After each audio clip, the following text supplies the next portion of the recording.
Good day. Today is Tuesday, 16th September 2025, and before I start with my video, I need to advise everybody that tomorrow, Wednesday, 17th September 2025, I am flying to the United States, specifically to Chicago, where I shall be attending the 2025 Integrity Media Independent Journalists Award. And I have been very kindly invited to attend this event, and I am extremely grateful to my very generous hosts, and I expect to be meeting there with all sorts of other persons, members of the independent media community, Glenn Greenwald, Judge Napolitano, people from the Grey Zone, Max Blumenthal, Aaron Mate, and no doubt many, many others as well. I will be returning to London on Saturday. I should say that I expect to be involved in intense discussions and meetings throughout the short time I will be in Chicago and in the United States, and I'm afraid that is going to make it impossible or virtually impossible for me to meet other people whilst I am in Chicago in the United States. For that, may I apologize to everybody who follows the Duran from Chicago in advance. Anyway, the other effect of this travel is that, as of course a journey from London to Chicago takes a long time, and a return trip from Chicago to London also takes a long time, and since I will be very busy whilst I am in Chicago, I'm afraid that is inevitably going to affect the output of my videos. I will endeavour as best I can to continue to provide videos during this period, and I have no doubt that I will be able to provide at least some videos during this period, but it is likely that they will be of shorter duration, and well, they might not be as frequent as they normally are. All I can say about that is, again, apologies. Bear with me for this. I'll be back, as I said, in London on Saturday, and though no doubt there will be all sorts of important things also pressing on me on my return, as soon as I am back in London, it will be business as normal. Anyway, let's move on with the topics of today's program. And the first thing which I must discuss is the fact that there's now been a decision by the UN Commission of Inquiry stating that they've investigated the circumstances of Israel's Gaza operation. They provided a 73-page report, which I should say I have not read fully. I've only read summaries of it. But anyway, their clear conclusion is that Israel is indeed committing genocide in Gaza. And they are also saying that Israel has intent to commit genocide, a finding which is, of course, essential in order to come to the conclusion that Israel is committing genocide in Gaza. Now, this is an important commission within the UN system. Some of the people who have been involved in drafting it are very well known in international law circles. The chairman of the commission, Navi Pillai, is a former judge from South Africa, where she was heavily involved in the anti-apartheid movement and was appointed to the High Court of South Africa by none other than Nelson Mandela himself. Anyway, this is not a report that can simply be rejected or dismissed. And quite apart from cataloguing the various steps that the Israeli authorities have been taking in Gaza and saying that the intention to commit genocide can be inferred from many of the actions that Israel itself has been taking. Inevitably, and as I have mentioned in program after program on this channel, they have also noted the comments of many Israeli officials, including members of Israel's cabinet, which they say, I think, unavoidably point clearly to a genocidal intention. I have said in the past, in many programs, that I was astonished, that I have been repeatedly astonished, putting aside the things that Israel has been doing. I have been astonished that senior Israeli officials and cabinet ministers, no less, have been so uninhibited and unrestrained in their use of language, and have, by doing so, made, certainly I would say, their intentions clear, and have undermined whatever case it was that Israel thought it was making, both in this commission and ultimately in the International Court of Justice, where a case against Israel continues to proceed. Now, I ought to say that this finding of this commission, which has decided that Israel is committing genocide as defined by the 1948 Genocide Convention, is going to carry weight at the proceedings in the International Court of Justice.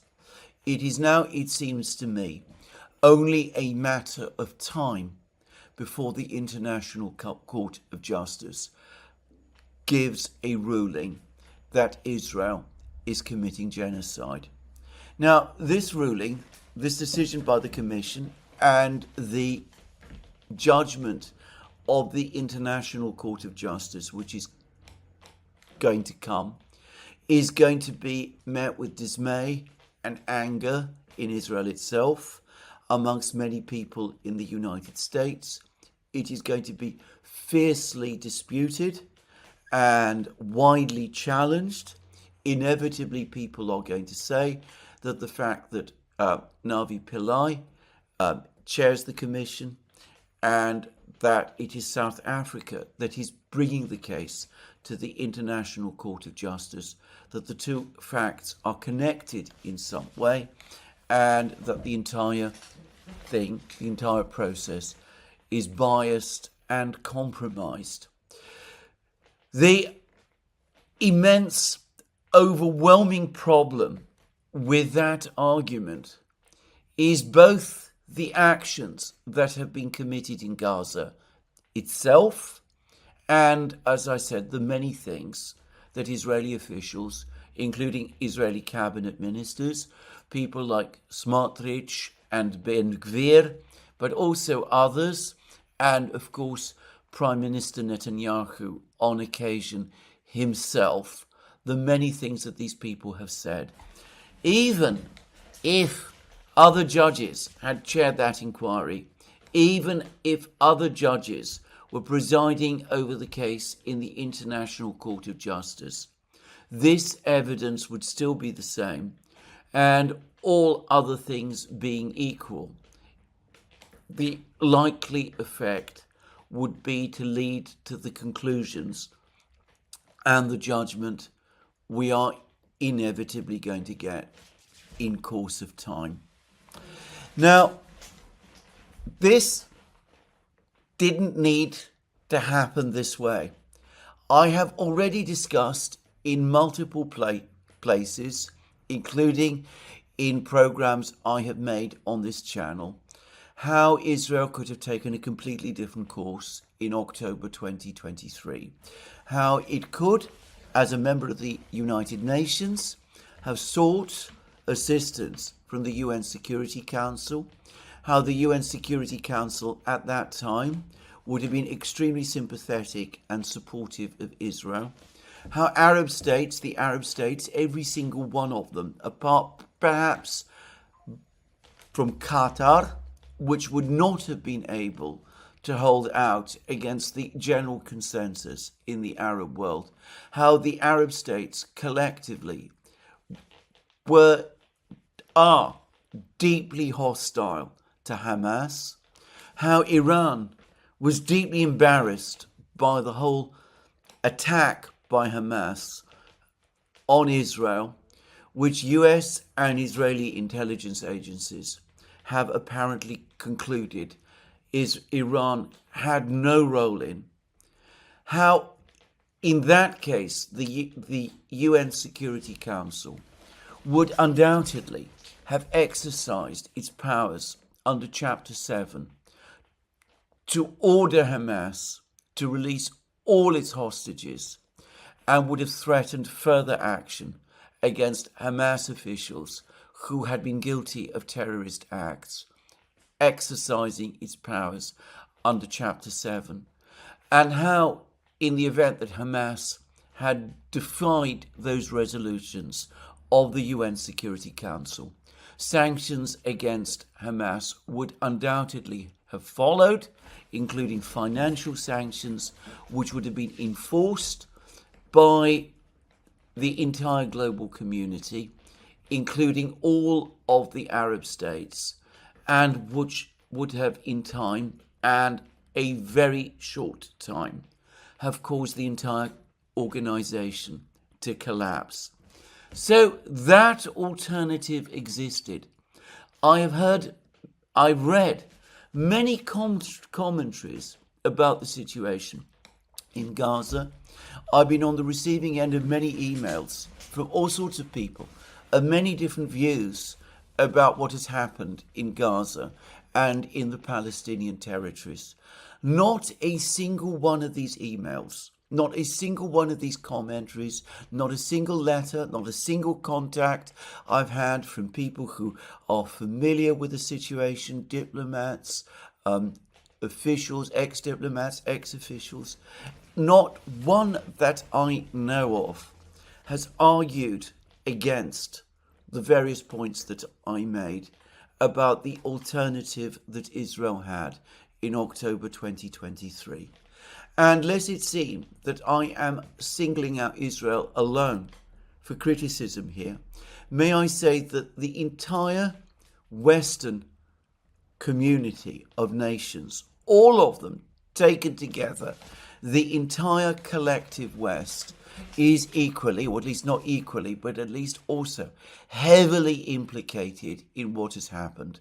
The United States government, under both Presidents Biden and Trump, have assisted in the actions that have been carried out in Gaza. The European states have wrung their hands and have either been mildly critical, or at times, as in the case of Germany and the current Chancellor of Germany, Friedrich Merz, they have been openly supportive. And the result of what has happened is not just a catastrophe in Gaza, which is now legally defined by the UN Commission as a genocide, and which will soon be adjudicated to be such by the International Court of Justice. But we also see a general turning against Israel, and of course Israel itself now locked into a whole series of escalating conflicts across the Middle East, in Lebanon, in Syria, against Iran, and most recently against Qatar, a country which until recently was a firm ally of the United States, and which is now apparently making clear that it is no longer confident that the United States is able to provide it protection, and which is seeking the support of the other Gulf states, who apparently intend to give this as well, all as a result of the recent Israeli attack on Qatar, which sought to kill Hamas officials who were in the process of discussing ceasefire proposals sent to them by Israel's ally, the United States. And the US Secretary of State, Marco Rubio, has now rushed to the Gulf. He appears to be trying as hard as he can to avert a major diplomatic rupture there. It's interesting to see what he will be able to do. But anyway,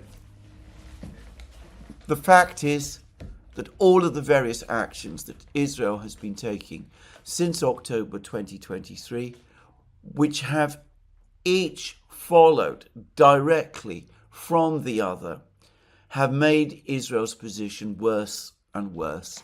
And if you disagree with that, consider what is now happening, first in the UN General Assembly and in Israel itself. Because in the UN General Assembly, there are now moves, preparations for a resolution, further resolutions. One resolution has already been passed, which was very critical of Hamas. And to repeat again, Arab states, almost without exception, are extremely hostile towards Hamas. Hamas has very few friends in the Arab world. Anyway, this resolution, already whilst critical of Hamas, is also still more critical of Israel. It is now supporting the establishment of a Palestinian state, the recognition rather of a Palestinian state, recognition of the Palestinian state and its full membership in the General Assembly now looks inevitable. And the moment, of course, is the Palestinian state is established and recognized as such by most countries in the world and obtains a place in the General Assembly, that Palestinian state begins to attract the rights and protections accorded to all states under the UN Charter, and that over time, I have no doubt at all, is going to have an increasing effect. And the other thing which shows the situation that Israel finds itself in now is an extraordinary speech made today in Israel by the Israeli Prime Minister Netanyahu, the single individual who, in my opinion, bears the greatest responsibility. I'm not saying the sole responsibility, but the greatest responsibility for the situation in which Israel finds itself in today. Because Prime Minister Netanyahu is now talking about how Israel is soon going to find itself isolated, how it needs to prepare for sanctions, how it needs to reorganize its economy on the basis of autarky, self-sufficiency, in other words, comments which appear to put in doubt even Israel's long-term relationship with the United States. And here I am going to say something I would just say in response to what Prime Minister Netanyahu has said, that not only is this a dismal thing, a dismal prospect to offer to Israel and its people, but it of course completely contradicts the entire direction of economic policy with which Prime Minister Netanyahu has been identified for something like 30 or I think it's 30 years, which has been a policy of free markets, an open economy, all of those things. And last but not least, Israel is simply not capable of functioning as an autarkic economy anyway.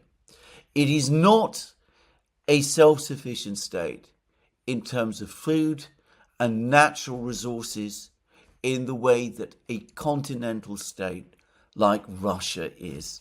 The idea of Israel battling through a long period or even an indefinite period of political and economic isolation, if that is indeed what Prime Minister Netanyahu anticipates, of preserving self-sufficiency, of surviving as Fortress Israel, is a fantasy and should be admitted to be such. Israel remains a small country occupying a small territory. It doesn't have the depth and the resources to pursue a policy of that kind. Now, it is not my function to give advice. After all, when I do try to give advice, governments pay no attention to it, and I doubt that Prime Minister Netanyahu and his government are going to listen to any advice I give. And the same, it must be said, I think, for the wider people of Israel, who continue to be frightened and angered by the events of 7th October 2023 and still construe all that has happened since through that prism. But the reality is that some kind of stop to this process needs to be made now. To echo the words of a former British politician, Dennis Healey, if you're in a hole, stop digging. The Israelis need to rethink their policies towards their neighbours. They need to start looking for negotiated and diplomatic solutions to their problems. And in the case of Prime Minister Netanyahu, for all his many legal problems and for all his intense ambitions, in Israel's interest, he needs to recognize that he is leading Israel into a dead end, worse than a dead end, and that it is time for him to go. I judge this decision by this UN Commission to be very important. I understand that many people will disagree, but I have no doubt that it is going to be important and that it is going to have an increasing effect, an increasingly growing effect as events continue, as will the judgment of the International Court of Justice when it comes. Anyway, this is what I want to say about this catastrophe, and it is a human catastrophe, first and foremost in Gaza, that is playing out. The Israelis, by the way, Prime Minister Netanyahu's government, are continuing with the same policies as always. I read reports today about how the Israeli army continues to advance deeper and deeper into Gaza, how Israeli tanks are rolling into the territory, how there's another attempt being made to track down and kill the last remaining Hamas fighters. I've heard this so often and so many times now over the last 3 years, just to say. But anyway, I've made my views clear. I think that this is an important event. Israel has been criticized many times by many people since the moment of its creation, but it has never up to now been formally found to be committing genocide or faced a decision, a judgment of the International Court of Justice, which will almost certainly now be the same. And anyone who thinks that that isn't going to have an effect is, I think, profoundly and completely wrong. Anyway, that's my view. As I said, there may be some people who disagree on the last point. I know there's many people who continue to believe that there is impunity on the part of what Israeli political leaders do. But the thing about impunity, and it's an important thing to understand, is impunity exists until the moment when it does not, and that moment when it does not is, in my opinion, inexorably coming. Anyway, let's now turn to the other things that are happening in the world, and inevitably, inexorably, unavoidably, I am going to return to the topic of the conflict in Ukraine. Now, over the last week or so, we've had an important statement from the President of the United States, Donald Trump, in which he has made crystal clear that he does not intend to impose any further sanctions on Russia, or these substantive sanctions on Russia, or tariffs on Russia's trading partners, China and India, unless and until the European states do the same things, unless they give up buying Russian oil and Russian gas, and until they also agree to impose mirror sanctions and mirror tariffs on countries like China and India, which continue to buy Russian oil and gas. Well, I said that this looked to me overwhelmingly like a gamble by the president, that the Europeans would refuse to do these things, that for the Europeans doing these things would spell doom for the European economies, which is unquestionably the case, but that the president was gambling that the Europeans would never do these things for that reason, and that would relieve the president of the obligation to do these same things himself, to impose further sweeping sanctions on Russia and tariffs against Russia's trading partners, things which it's been fairly obvious to me for quite a long time the president doesn't really want to do. And I've said in several programs that this was a gamble, that given the personalities of the people who are running things in Europe, there was a risk that they would indeed elect to doom the European economies in order to achieve the victory that they are aiming for against Russia in Ukraine. But yesterday we got an article in Le Monde, French newspaper of record, very close to the French establishment. In fact, it can be perhaps described as the voice of the French establishment, and by the way, of the European establishment. It echoes very closely the opinions of the leadership in Brussels, the EU leadership in Brussels. Anyway, this article suggests strongly that President Trump is going to win his gamble, because it says that the Europeans are not going to impose the kind of sweeping sanctions on the Russians. They're not going to give up purchases of Russian oil and gas, or purchases of Russian oil exported to them in refined form by India, or impose massive tariffs on India and China. The European leaders understand that this is economically suicidal and that they have chosen not to do it. And over the course of today, there have been reports appearing in the American media, Politico, I believe, that the European Union has indefinitely postponed announcement of its 19th package of sanctions against Russia.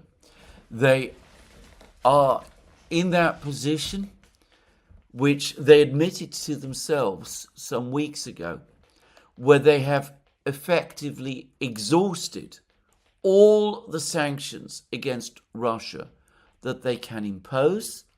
The entire exercise of the 19 sanctions package was to try to get the Americans to impose massive additional sanctions against Russia, to get the president to adopt the bone-crushing sanctions proposed to him by Senators Lindsey Graham and Richard Blumenthal. And once it became clear that the Americans were not going to do that unless and until the Europeans imposed mirror sanctions of their own, the entire 19th sanctions package became meaningless because of the impossibility for the Europeans of doing what the Americans are asking for. So, does that mean that we are at the end of the sanctions process? Well, one would like to think so, and logically that ought to be the case. But of course, with Europe, with the United States, with the attitudes in the collective West being what they are, it might be dangerous, extremely unwise, in fact, to make that assumption. I'm afraid that I think it is equally likely, perhaps more likely, that over the course of the next few weeks or months, some new proposals for sanctions will emerge.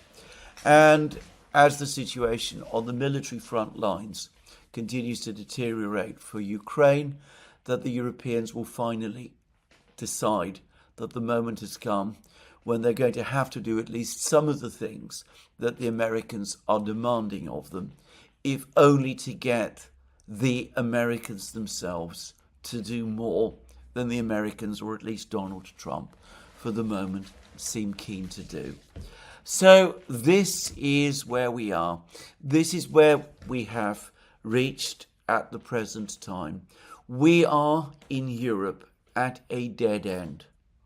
Now, this was not only predictable, it was predicted. It was predicted by many, many people. I could single out myself and the Duran, but that would be unfair, because over the last couple of years, many other people have been saying the same thing for a very long time now. I discussed in my program yesterday the various highly pertinent questions that Lord Robert Skidelsky has been making to the British government in the British House of Lords.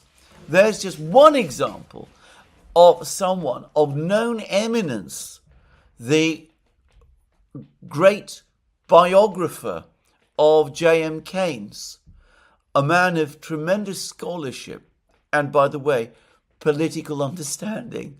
And he's been making these points, as so many other people have been making these points. And the European leadership has closed its ears to them. They've thought that they could manipulate and persuade Donald Trump, who was elected on a platform of exiting the conflict in Ukraine, to recommit to it, to, in effect, adopt former President Joe Biden's policy of unlimited support for Ukraine. They weren't taking into account the movement of opinion in the United States itself. They haven't been taking into account the movement of opinion in Europe itself. They're closing their eyes and remaining solidly silent about the immense economic damage that their economic war against Russia has inflicted on the people of Europe. And all of this, despite the fact that people, lots of people, have been telling them for years that what they've been trying to do simply wasn't going to work. If we're talking about Britain, one person, at the very least, who the British government might have been listening to was the former diplomat Ian Proud, who I'm privileged to count as a personal friend, who was at the forefront of crafting and enforcing the sanctions against Russia, and who was repeatedly giving advice that they weren't going to work. But no, we persisted with this, and now in Europe, in Britain, we're at a dead end, at least for a moment, and we simply do not know what to do. Radek Sikorski, the Polish foreign minister, as I said yesterday in my program yesterday, now says that giving Ukraine security guarantees is an absurd idea. It's one that nobody should take seriously, because security guarantees implies a willingness by the Western states to fight Russia on behalf of Ukraine, whereas the entire story of the special military operation shows that no European or NATO or Western state, including the United States, is prepared to do that. Sikorski floated again the idea of a no-fly zone in Western Ukraine. He has received a crushing response about this from the former Russian president and prime minister and current vice chair of Russia's Security Council, Dmitry Medvedev. Medvedev again saying that attempts to impose a no-fly zone by the Western powers in Ukraine would catapult those powers straight away into a conflict in Russia with Russia. Sikorski himself acknowledges that European states, NATO states, the United States also, are not prepared to get drawn into a conflict with Russia. So why is he even proposing this idea? We are now in a position where it's become impossible to anybody who looks at this whole situation objectively to deny that we are at a complete dead end. We are not, in the West, able to supply Ukraine with the weapons it needs in the quantities that it needs to turn the tide of the war. We are not ready to send our armies to fight the Russians in Ukraine. We're not prepared to conduct no-fly zones over Ukraine.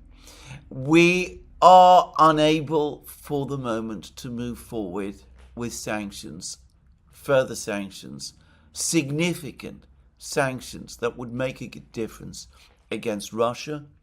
And thankfully, we don't seem to be keen to declare economic war against the entire world unless the world joins us in our own economic war against Russia.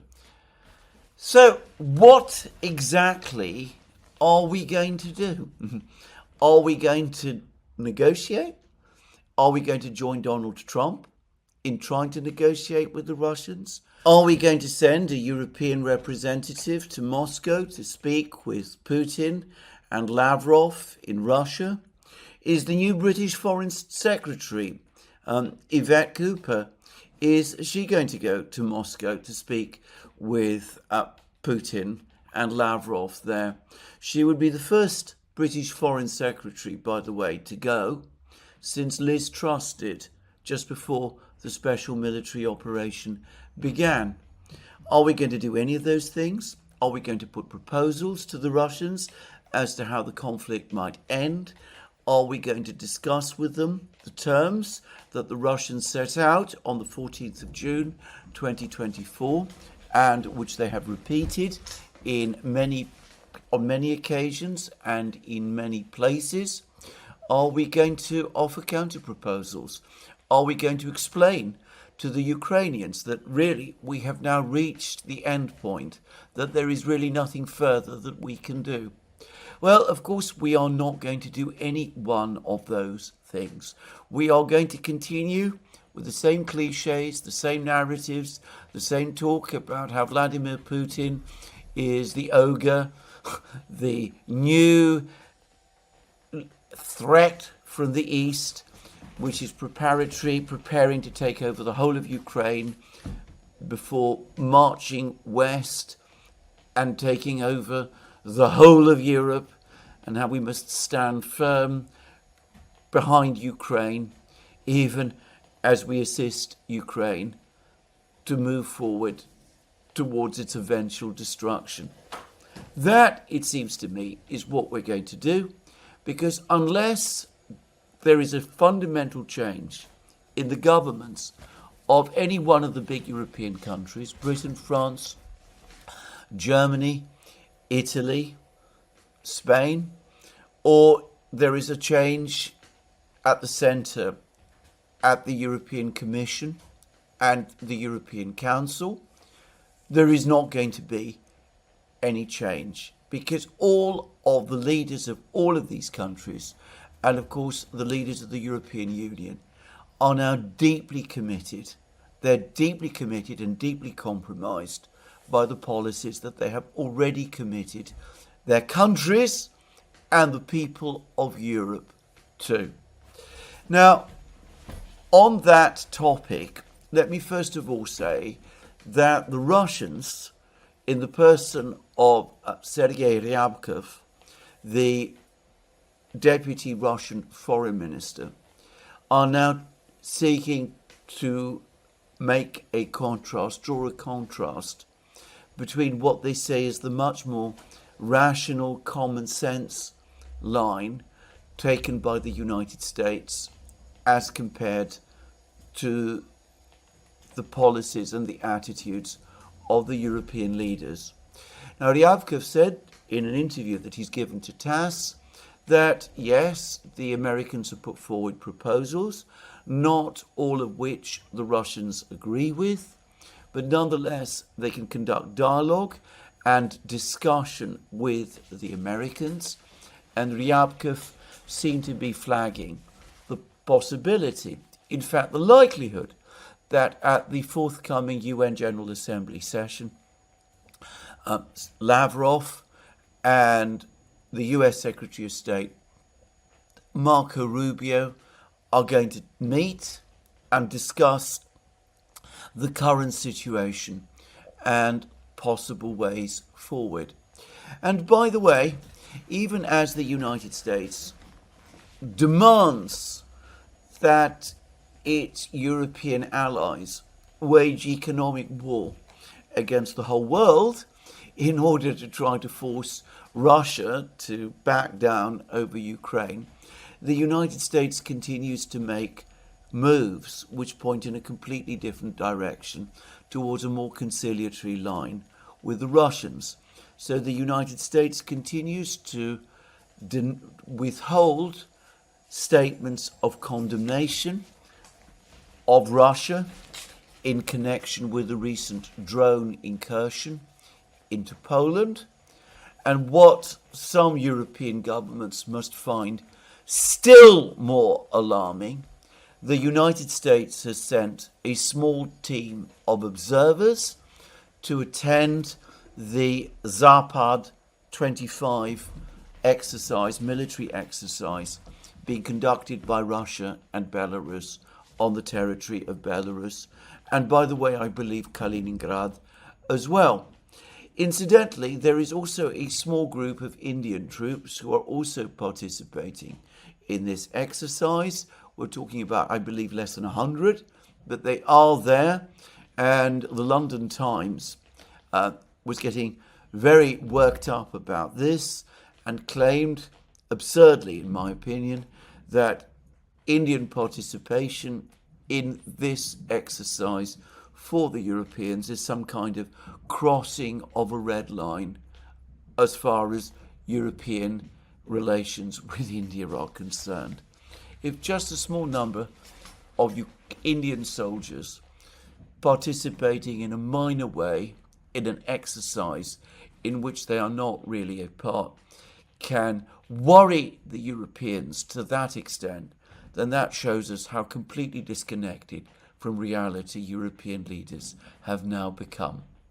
Anyway, to repeat once again, I don't think that the Europeans are going to change their stance. Ryabkov may be drawing these contrasts between the Americans and the Europeans, but the Europeans are not going to be fazed by that. They're going to continue the same hard line that they have always followed. I see no reason to think that that is going to change. There is no mood in Europe amongst the political elites to change the approach towards Russia and Ukraine. And of course, they still comfort each other that everything is going well, that the situation is under control. The Ukrainians are holding their ground, as we will see later in the program.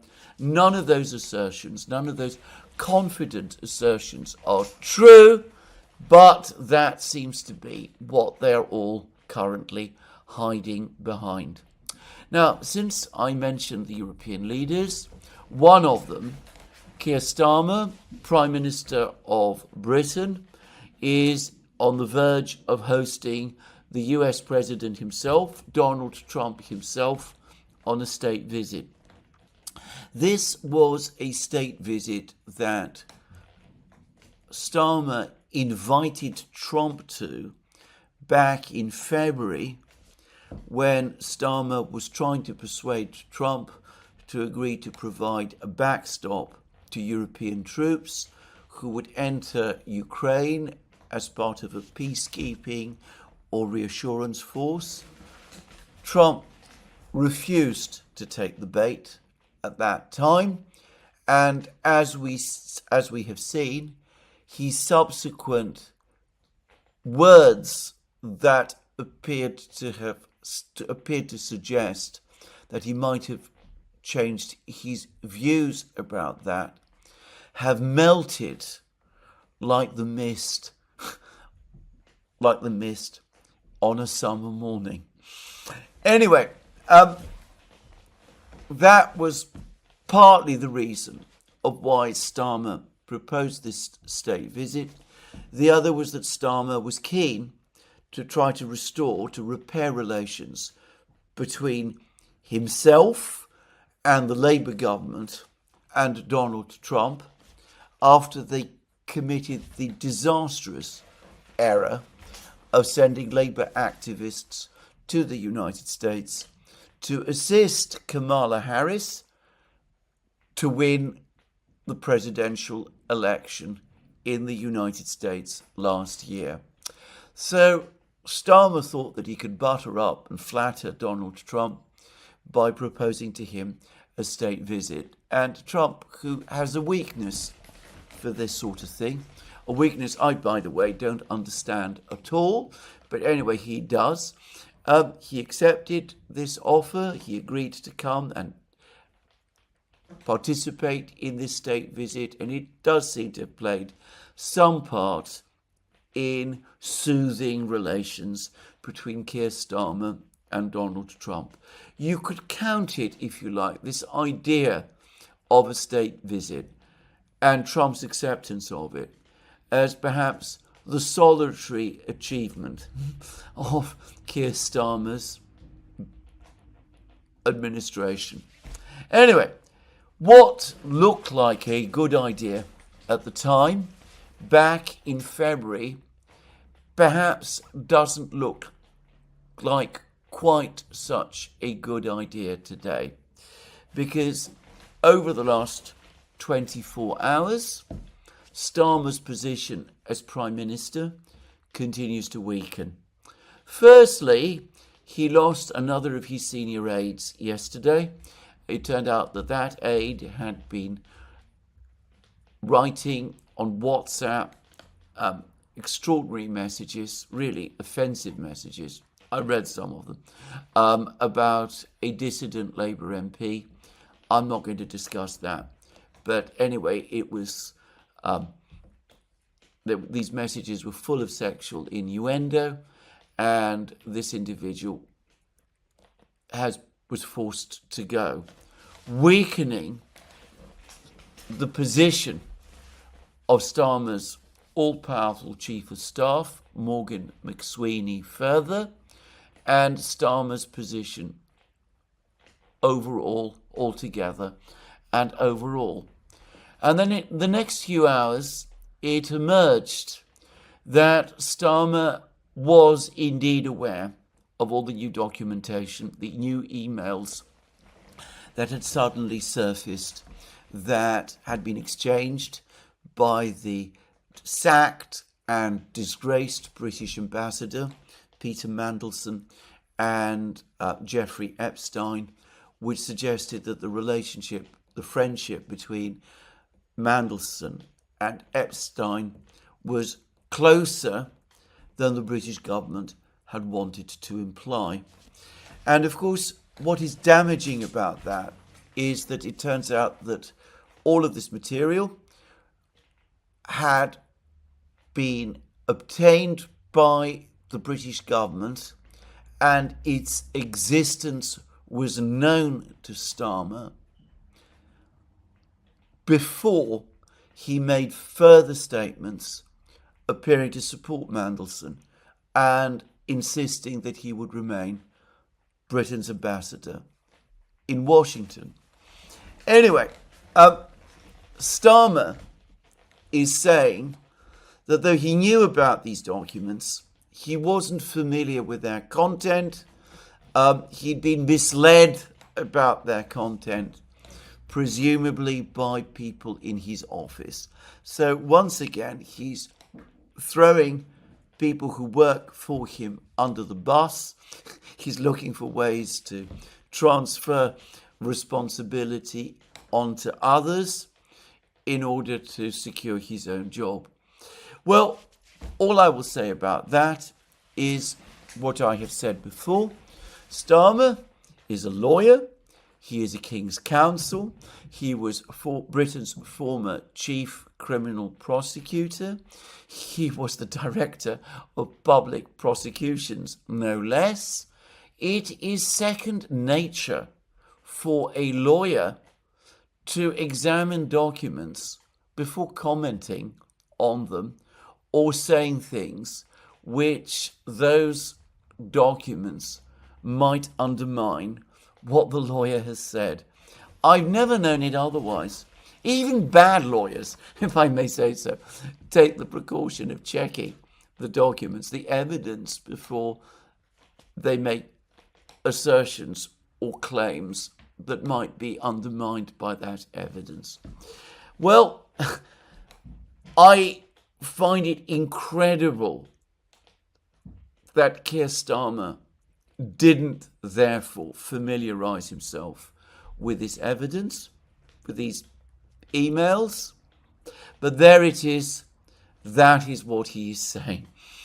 To me, assuming that what Starmer says is true, it's actually worse than if he'd read those emails and had decided that he would go on and continue to support Mandelson anyway.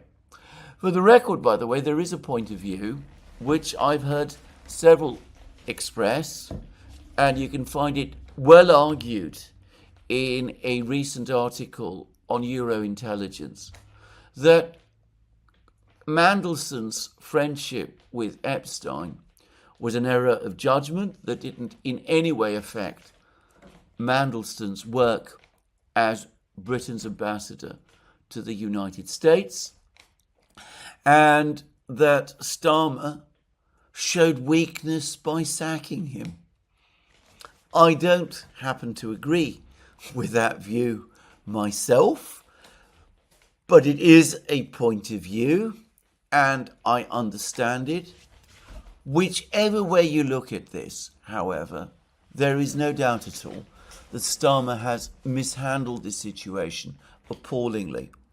And there are reports today that with the deputy leadership of the Labour Party election now underway, the person who is likely to win that election is a former cabinet minister who Starmer sacked last week, who is known to be an ally of Starmer's left-wing rival, or so-called left-wing rival, Andy Burnham, the mayor of Manchester, and that she is the runaway favourite to win this election. And given that Starmer, of course, recently sacked her, it's likely when she is elected and insists on taking her seat again in the cabinet, that Starmer will have someone in the cabinet who not only dislikes him, but almost certainly wants to see him out of his job. Well, given that all of this is so, I do indeed wonder what the point of this trip to London by Donald Trump actually is. He's coming to see a prime minister. He's being hosted by a prime minister whose time is fast running out. I said in my program yesterday, and in a discussion which Alex Christoforou and I had on the Duran, that I find it incredible that anybody seriously believes that Keir Starmer, the way things are currently going, can hold on until next May. And, well, I suspect that over the next couple of weeks, as things continue to go from bad to worse, demands that he steps down much sooner than that are going to start to grow. So anyway, whether he realizes it or not, Donald Trump is coming to Britain and is going to be hosted by a prime minister who, as Donald Trump says in his own inimitable way, is looking increasingly like a loser. Whether Donald Trump actually wants to be associated with this person, I can't imagine. And I would also quickly add that if Donald Trump has any ideas that appearing to endorse Starmer is going to help Starmer, given Trump's own unpopularity in Britain, the reality is that an endorsement of Starmer by Trump would almost certainly, as far as the Labour Party at least is concerned, it would be the kiss of death. Anyway, there we are. That's the mess politically that we are in Europe. The Russians, the situation there in Russia remains completely calm. I have noticed, Putin has given another fast, wide-ranging speech about the Russian economy, its present challenges, its future prospects. He's been outlining plans for the Russian economy, looking forward towards the future. What political leader in Europe is currently in any position to do currently anything like that? Anyway, that brings me back to the war. And the most important thing, as far as I'm concerned about the war, is that we're now starting to get more and more comments, this time from Ukrainian sources, that appear to corroborate what Radovka has been saying about the military situation northeast of Pokrovsk, that the Ukrainians have been conducting counterattacks in that area, but that those counterattacks have been almost entirely successful. Yes, the Ukrainians might have recaptured Vladimirovka, one of the villages that the Russians captured. They might even have recaptured another village called Plavny, which is located next to Vladimirivka. But overall, the Ukrainians are making no progress, and in fact, in some of the area of the Russian breakthrough, the Russians are advancing again.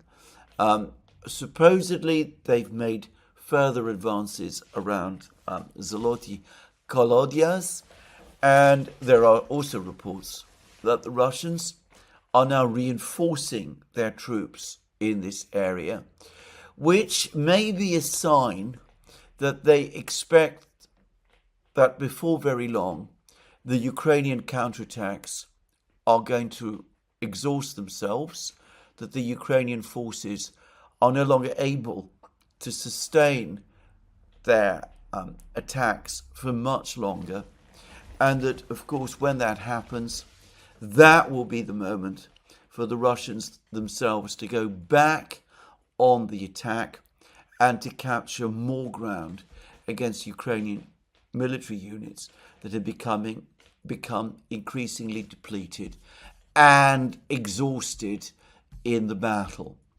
Now, amongst the people who have been making these comments on the Ukrainian side, that the claims from Ukraine from the Ukrainian General Staff, from the 1st Azov Corps, about huge successes northeast of Pokrovsk are untrue. Amongst those who have been rebutting these claims are people like Mariana Bezuglaya. She says that the whole thing is just fiction. And others also, Ukrainian military people or bloggers who are close to the military side of things in Ukraine, they are increasingly pouring cold water over all of these claims of success in these counterattacks, which have been coming from the General Staff of the Armed Forces of Ukraine.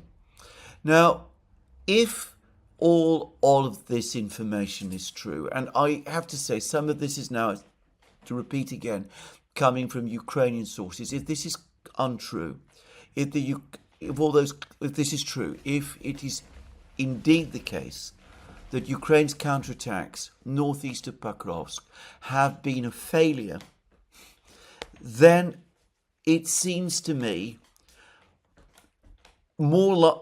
still more likely that what Radovka has been telling us about the situation in western Pokrovsk and in Udachny and north of Udachny and in the Pokrovska mine and outside the village of Grishinyo, north of the E50 road, that the Russians have either captured all of this territory or are advancing through it as they tighten their grip on Pokrovsk itself. It makes it much more likely that all of that information is true as well. In which case, the Ukrainians are facing a major operational crisis in Pokrovsk, which could be resolved very quickly. That may be, as I said, the reason why the Russians are moving reinforcements to this area, in which case we're going to see major developments in the Pokrovsk area probably within the next, well, I'm guessing the next 2 weeks or so. Let me repeat again that I am not myself personally there. I'm getting all of this information from sources which claim to have information about what is happening on the ground. The Russian sources have been insisting that Ukrainian claims of successful counterattacks northeast of Pokrovsk were untrue, and that it is the Russians who hold the strategic initiative and who are tightening their grip on Pokrovsk. Ukrainian sources are saying that also, but I am not there. I am not speaking from direct knowledge, therefore. But the accumulation of information from multiple sources, Ukrainian and Russian, is so strong now that I have to come round and accept that the overall impression of the Battle of Pokrovsk, provided by Redovka, the Russian newspaper, is true. Now, amongst the most bitter statements made about the whole situation in Pokrovsk, amongst them have been comments which, in fact, only slightly allude to the Pokrovsk situation, but which do nonetheless allude to the Pokrovsk situation, from Marina Berlinskaya, another Ukrainian military blogger and reporter. And the other thing that really struck me about what she was writing is her intense anger and bitterness towards the European governments, towards the leaders of Europe, and her effective concession, admission that Ukraine is going down, that it is likely before long to lose the war. Now, if you want to get a sense of what Berlinska is saying, of her anger towards the governments of Europe who have led Ukraine to this disaster, and her own sense of looming disaster, well, you can read them. The site, the blog site, Events in Ukraine, provides a detailed account.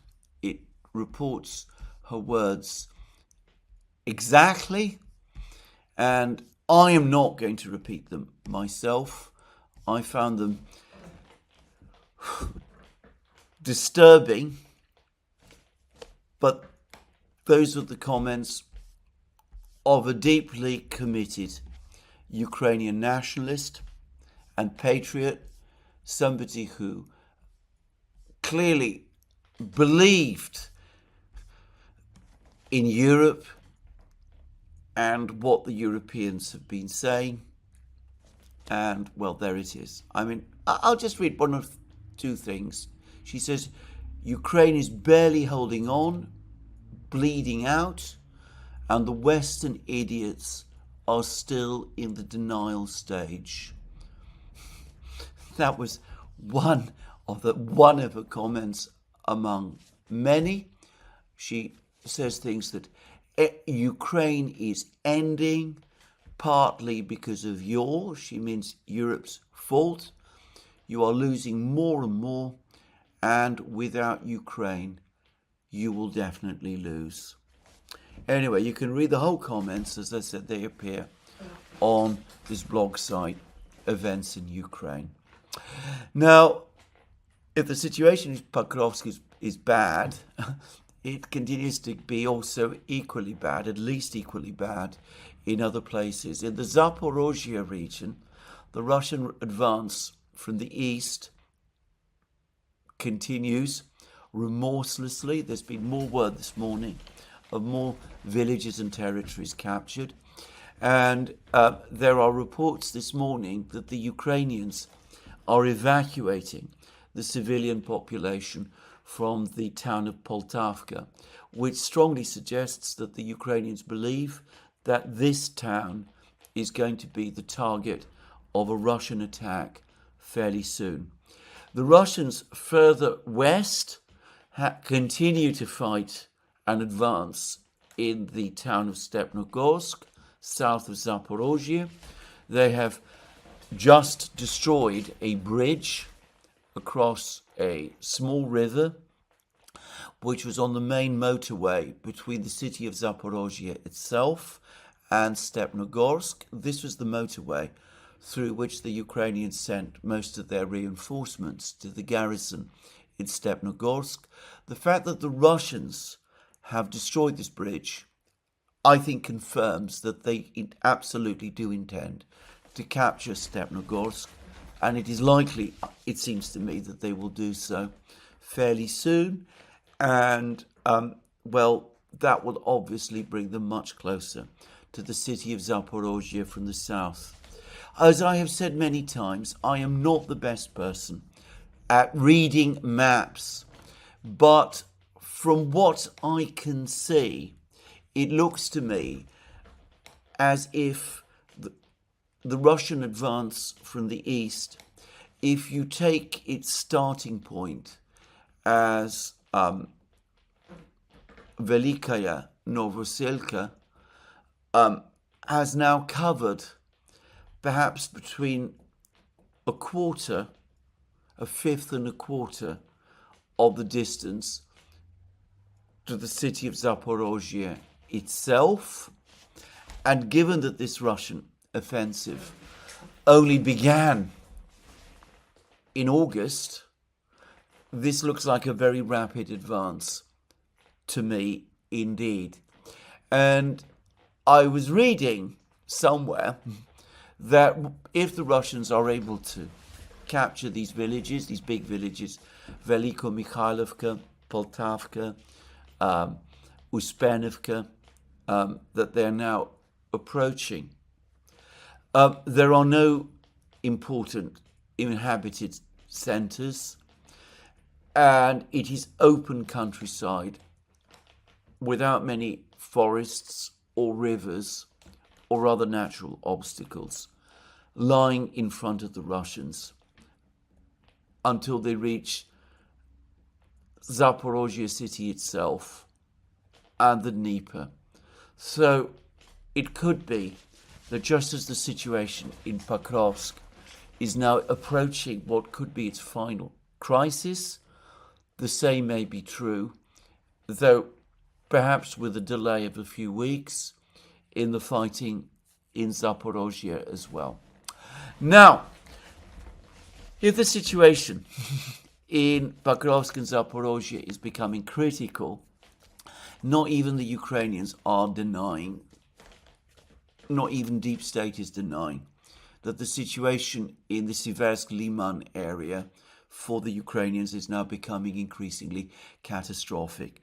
The maps that even the Ukrainians themselves are now publishing not only show the Russians in complete control of the Serebyanka forest, and interestingly, the village of Serebyanka, which a few days ago, Andrei Marochko, the Russian commentator, actually said the Russians were withdrawing from. Obviously, that was an error.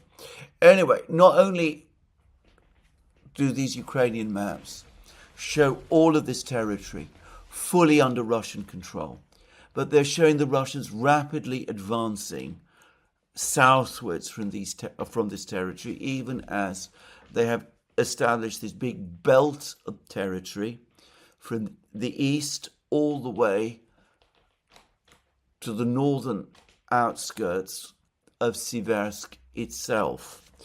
And the maps show Russian forces now very close to the village of Dronivka, which lies to the northwest of Siversk, not far from the main supply roads.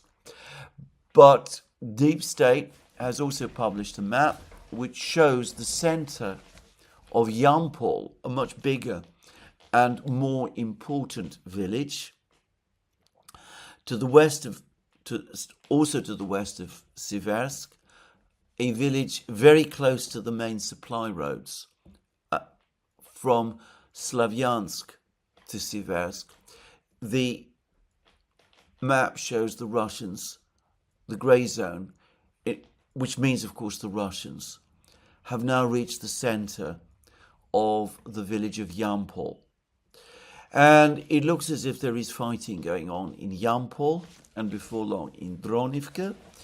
And assuming these two villages are captured by the Russians, which I am sure they will be, then in that case, I myself cannot see how anybody can dispute any longer that the Ukrainian troops still in Siversk, still holding out in Siversk, are in a cauldron from which there is no obvious route of escape.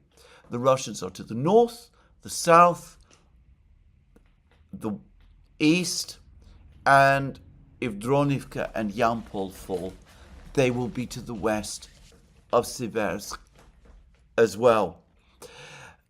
There is still time to withdraw these Ukrainian troops from Siversk. There is no point in clinging on to Siversk for a few more days or weeks, given that Siversk is anyway going to fall. If the Ukrainians haven't created fortified positions further to the west, around Liman, or more probably Slavyansk itself, after 3.5 years of war, and with the Russians having previously, in 2022, for a short time, captured Liman, having already captured Liman and Yampol and held these places for a short time. If the Ukrainians haven't created defenses by now, then they have been grossly negligent.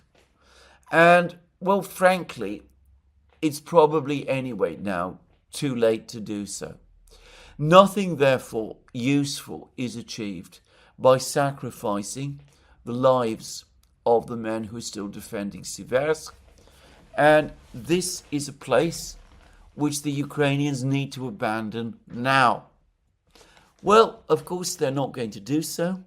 I'm going to guess that we're going to have a climactic battle in Siversk over the next few weeks. It's going to be Ugledar all over again. The exceptionally brave garrison, Ukrainian garrison, that has defended Siversk successfully since the start of the special military operation, and which, by the way, like the garrison in Ugledar, has won punishing victories over the Russians in earlier attacks against Siversk, just as the garrison in Ugledar did, is going to be destroyed for no useful purpose. But that, I fully predict, is what Zelensky and Sirsky are going to do. So that's Siversk. The situation a little to the west in Liman is almost as bad. In fact, it is as bad. It's just that Siversk is further east and therefore easier for the Russians to encircle. But as soon as they finished with Siversk, Liman's turn will come. And, well, I'm reading reports that Ukrainian commentators themselves are now admitting that further north, Kupiansk itself is essentially lost, and that the battle there continues to no useful purpose, because Ukrainian defenses around Kupiansk have collapsed, and that the Ukrainian forces that still remain in Kupiansk are effectively isolated and even surrounded. So the situation deteriorates in Ukraine by the day. Obviously, until this line of towns falls, Slavyansk, Kramatorsk, Konstantinovka, and Pokrovsk, doing what Berlinskaya says, denying the reality, is something which in the West we can afford to do. Just to repeat her words again, Ukraine is barely holding on, bleeding out, and the Western idiots are still in the denial stage. We can continue to fool ourselves with this, but what happens when the towns fall, the line of towns fall? What happens if, or perhaps more accurately when, the Russians reach the Dnieper? What happens then? What What are we going to hide behind then? What explanations are we going to give? Are we going to blame Joe Biden? Are we going to blame Donald Trump? Are we going to blame Zelensky, who we have built up to be a cross between Churchill and Joan of Arc? What are we going to do? Perhaps, if we're talking about Keir Starmer, quitting the scene now, whilst he's still ahead, before the disaster in Ukraine fully hits home, might be a good idea. Perhaps someone should take him aside and explain it to him. Anyway, we shall see. Now, I'm going to finish this program by returning to the topic of Ukrainian casualties, and I'm not going to give a number, though I believe that I know what the actual number is, just to say. But what I will say is this, and that is that I've not only been provided with what I believe to be an accurate figure for Ukrainian casualties. When I say Ukrainian casualties, I should correct that. I mean Ukrainian deaths, Ukrainian fatalities in the war.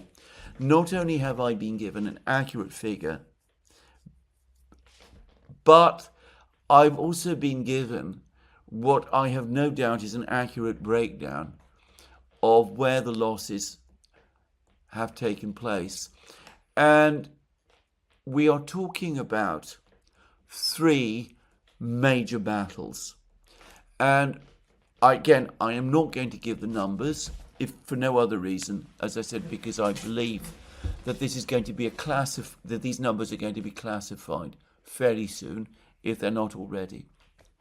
But I'm going to give some indication of, well, they do give an indication of where the fighting in this war has been the hardest and where the Ukrainians have suffered the biggest losses. So we're talking about 3 battles, and I will quickly say that Ukrainian losses in all 3 of these battles have been monstrous, and interestingly, they are fairly close to each other. In other words, the Ukrainians lost approximately the same number of men. And as I said, these are, I think, very carefully researched and verified numbers. Lost the same numbers of men in each of these battles. These were the 3 battles that have drained the Ukrainian army dry. The first was the Battle of Bakhmut in 2023, in the first months of 2023. The figures of Ukrainian losses that I have seen are staggering.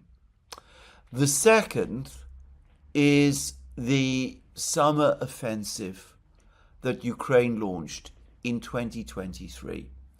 Now, Ukrainian losses over the course of this summer offensive of 2023 were of the same order of magnitude as the losses Ukraine suffered during the Battle of Bakhmut.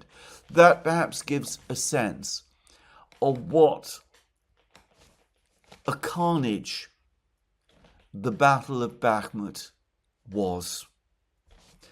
The third battle, or series of battles, where the Ukrainians also suffered losses on a similar scale, was the Kursk offensive.